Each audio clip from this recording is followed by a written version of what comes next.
ओम शांति। 23 मई 2026 बाबा के महावाक्य। मीठे बच्चे, रावण ने तुम्हें बहुत पीड़ित किया है। अभी तुम भक्तों का रक्षक भगवान आया है तुम्हारी पीड़ा को दूर करने। प्रश्न: सपूत बच्चों की मुख्य 2 निशानियां सुनाओ। उत्तर: सपूत बच्चे सदा माता पिता को फॉलो कर तख्त नशीन बनेंगे, खूब पुरुषार्थ में लगे रहेंगे। दूसरा, उनकी बाप से दिल बहुत सच्ची होगी। सच्ची दिल वाले सदा श्रीमत पर चलेंगे। अगर अंदर में सच्चाई नहीं तो याद में रह नहीं सकते। गीत भोलानाथ से निराला। ओम शांति। मीठे मीठे बच्चों ने यह भक्ति मार्ग का गीत सुना। भक्त इस गीत के अर्थ को नहीं जानते। तुम भगवान के बच्चे बने हो। भगवान रक्षक है भक्तों का। तुम भी रक्षक हो भक्तों के। भक्तों की रक्षा करते हो। कौन सी आफत है जो भगत रक्षा करने के लिए भगवान को बुलाते हैं? भक्तों को रावण का बहुत दुख है। रावण संप्रदाय पीड़ित है दुखों से, तो भोलानाथ को याद करते हैं।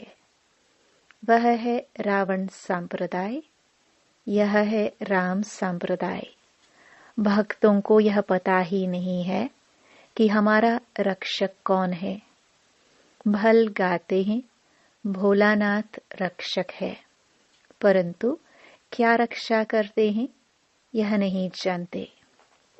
तुम बच्चे अब समझते हो कि भोलानाथ शिव बाबा ही बिगड़ी को बनाने वाला है।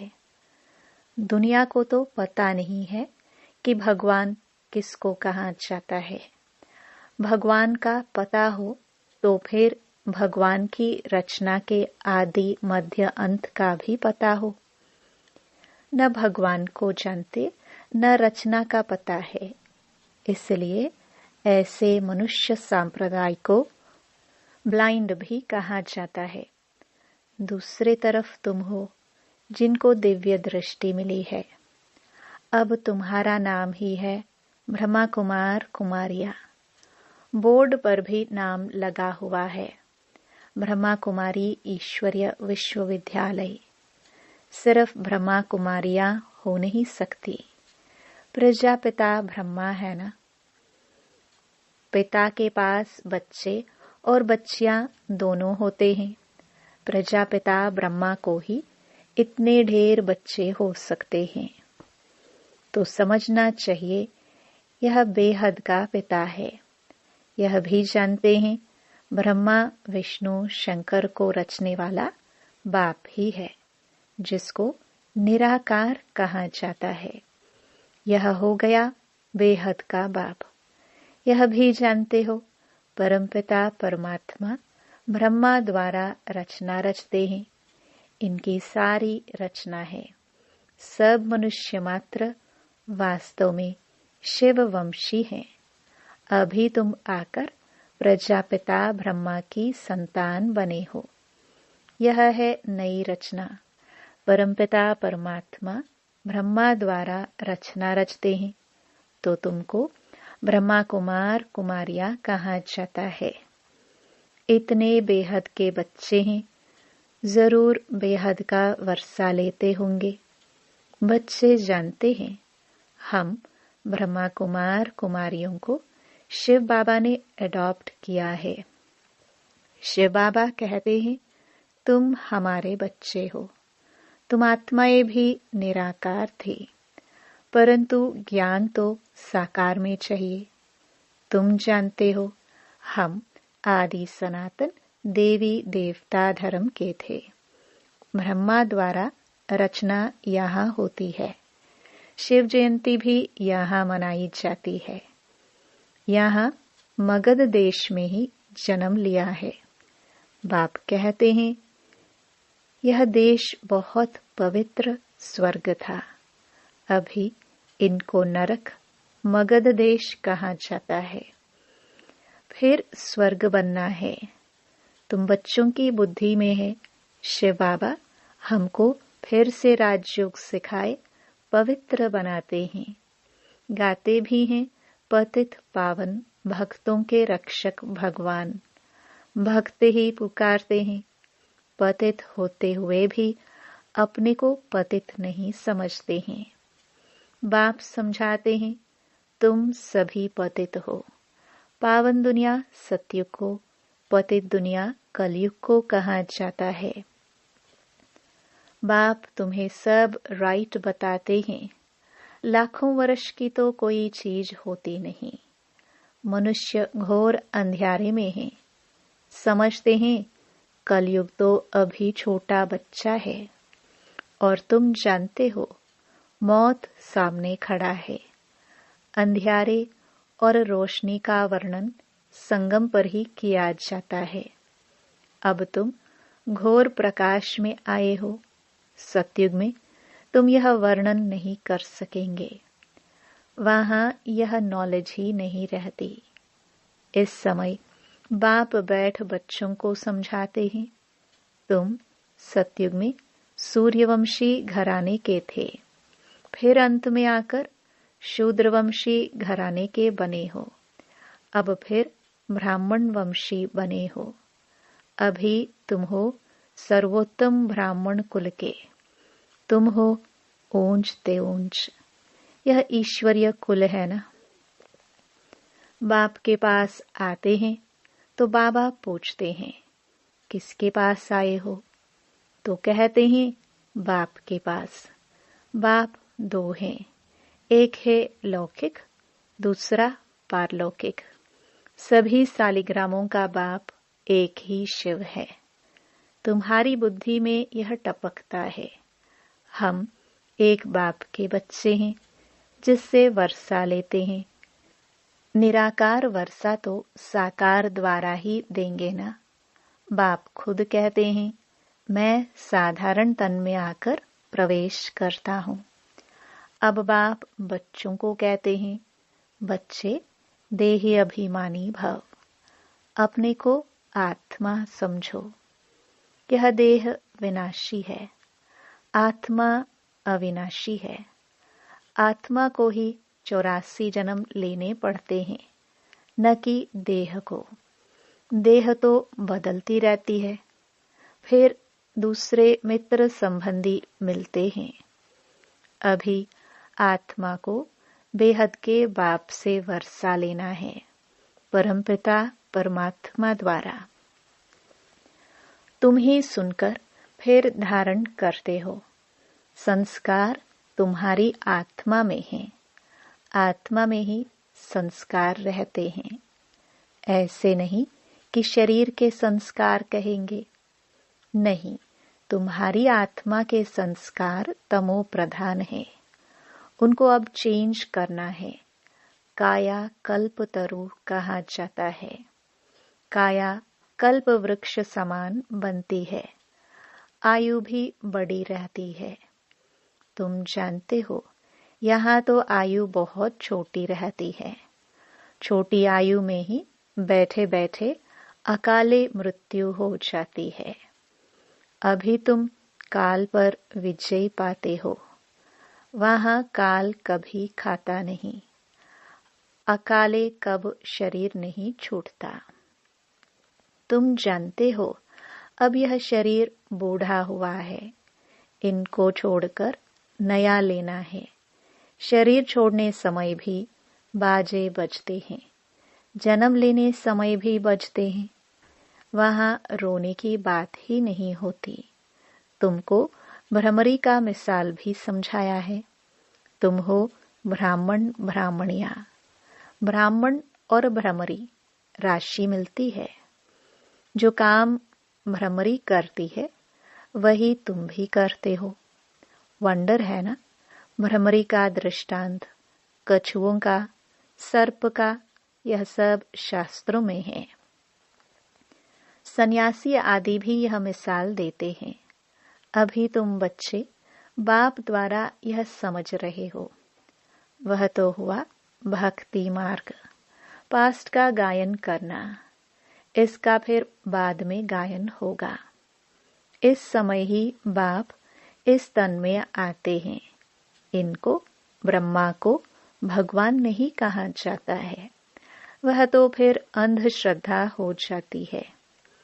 ऐसे भी मनुष्य हैं जो राम को, कृष्ण को भगवान समझते हैं।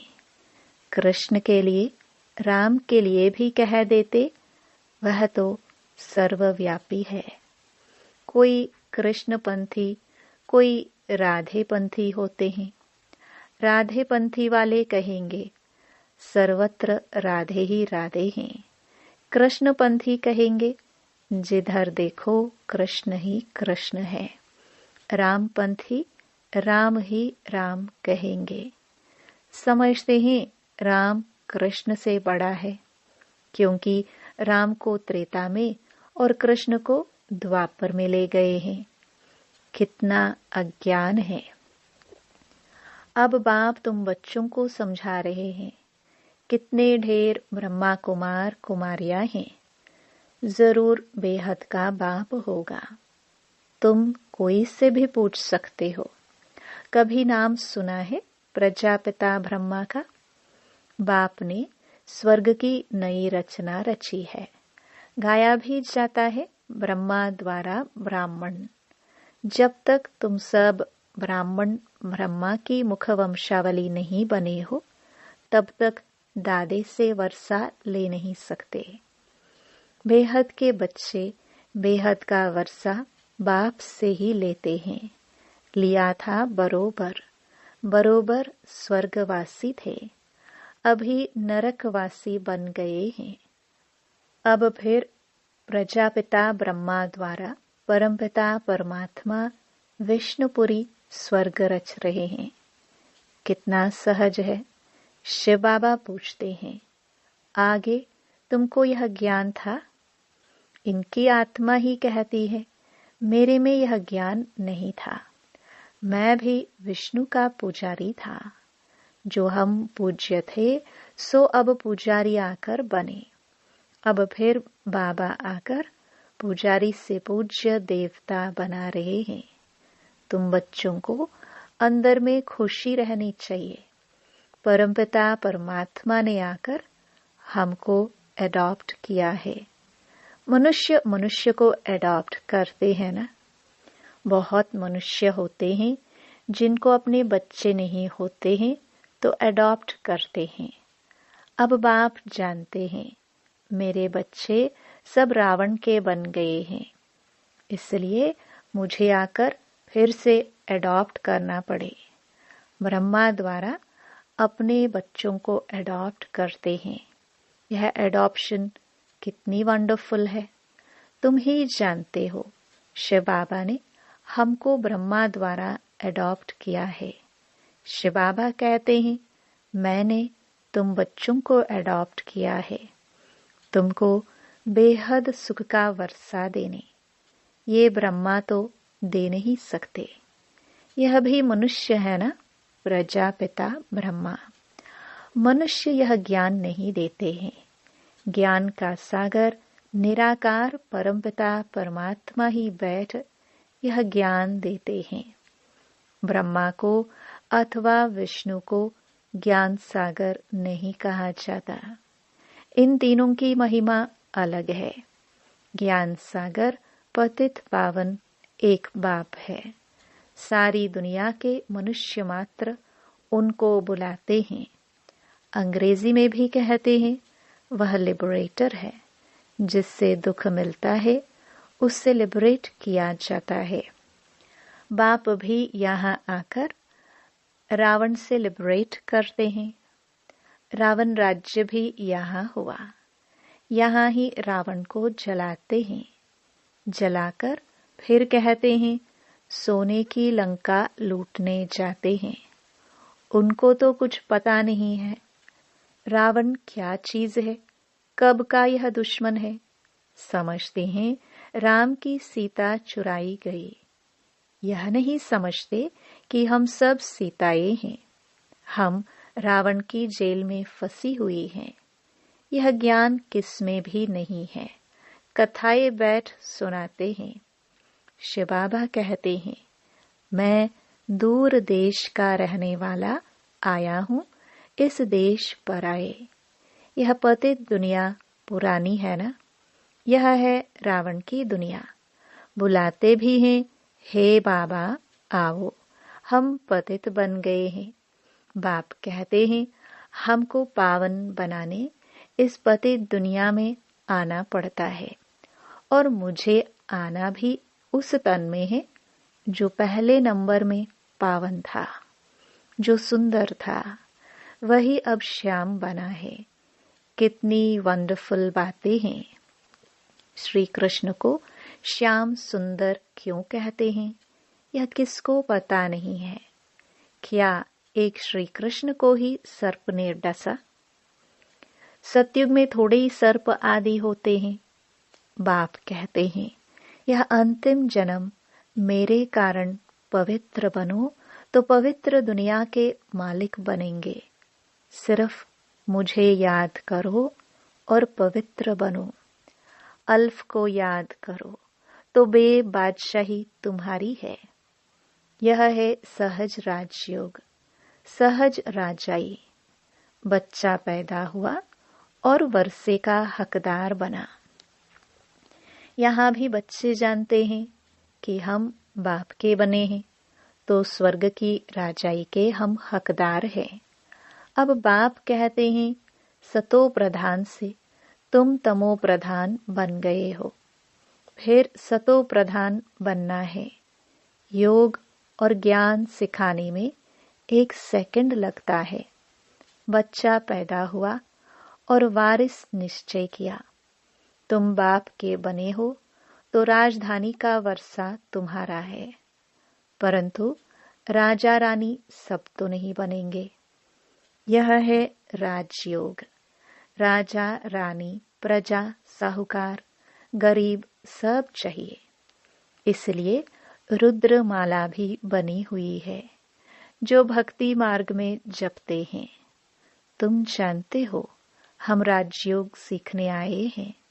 माता पिता को फॉलो कर पहले पहले सूर्यवंशी चंद्रवंशी बनेंगे। सपूत बच्चे वह जो माता पिता को फॉलो कर तख्त नशीन बने। पुरुषार्थ खूब करना चाहिए। बाप कहते हैं मुझे याद करो, तो करते नहीं, श्रीमत पर चलते नहीं है। अंदर सच्चाई नहीं है। दिल सच्चाई हो तो श्रीमत पर चलते बाप को याद करते रहें। श्रीमत पर ही तुमको दादे से वर्षा मिलता है। ब्रह्मा स्वर्ग का वर्षा दे नहीं सकते। दादे की कमाई पर पोतरे का हक रहता है। बाप की कमाई के बच्चे भागीदार बनते हैं तो हकदार हैं। यहाँ तुमको शिव बाबा से वर्षा मिलता है। ज्ञान रत्न बाप से ही मिलते हैं। तुम जानते हो हम ब्राह्मण ही सो फिर देवी देवता बनेंगे। जगदम्बा कौन है? बाप समझाते हैं यह ब्राह्मणी थी, ज्ञान ज्ञानेश्वरी थी, फिर राज राजेश्वरी बनती हैं। तुम भी ऐसे बनते हो। अच्छा, मीठे मीठे सिखिलदे बच्चों प्रति माता पिता बाप दादा का याद प्यार और गुड मॉर्निंग। रूहानी बाप की रूहानी बच्चों को नमस्ते। धारणा के लिए मुख्य सार। पहला, आत्मा में जो तमो प्रधानता के संस्कार हैं उन्हें याद के बल से चेंज करना है। सतो प्रधान बनना है। दूसरा, बाप से राजाई का वर्षा लेने के लिए सदा सपूत बच्चा बन श्रीमत पर चलना है। सच्चे बाप से सच्चा रहना है। माता पिता को पूरा फॉलो करना है। ज्ञान रत्नों का दान करते रहना है। वरदान, अपने परिवर्तन द्वारा निरंतर विजय की अनुभूति करने वाले सच्चे सेवाधारी भाव। जैसे निरंतर योगी बने हो, ऐसे निरंतर विजयी बनो तो सच्चे सेवाधारी बन जाएंगे। क्योंकि विजयी आत्मा जब हर संकल्प, हर कदम में विजय का अनुभव करती है, तो उनका यह परिवर्तन देख अनेक आत्माओं की सेवा स्वतः होती है। उनके नयन रूहानियत का अनुभव कराते हैं। चलन बाप के चरित्रों का साक्षात्कार कराती है। मस्तक से मस्तक मणि का साक्षात्कार होता है। ऐसे अपनी अव्यक्त सूरत से सेवा करने वाली विशेष आत्मा को ही सच्चा सेवाधारी कहा जाता है। स्लोगन, विशेषताएं व गुण दाता की देन है। दाता को देखो, व्यक्ति को नहीं। ये अव्यक्त इशारे, सदा अचल अडोल एकरस स्थिति का अनुभव करो। आत्मिक स्थिति के अभ्यास से वायुमंडल को रूहानी बनाओ तो और सब बातें स्वतः ठीक हो जाएंगी। सब एक मत और एक रस हो जाएंगे। फिर माया भी नहीं आएगी, क्योंकि वायुमंडल शक्तिशाली होगा। वायुमंडल को शक्तिशाली बनाने के लिए याद के प्रोग्राम रखो और आपस में उन्नति के लिए रूहान की क्लासेस करो। स्नेह मिलन करो। धारणा की क्लासेस रखो तो सफलता मिलती जाएगी। ओम शांति।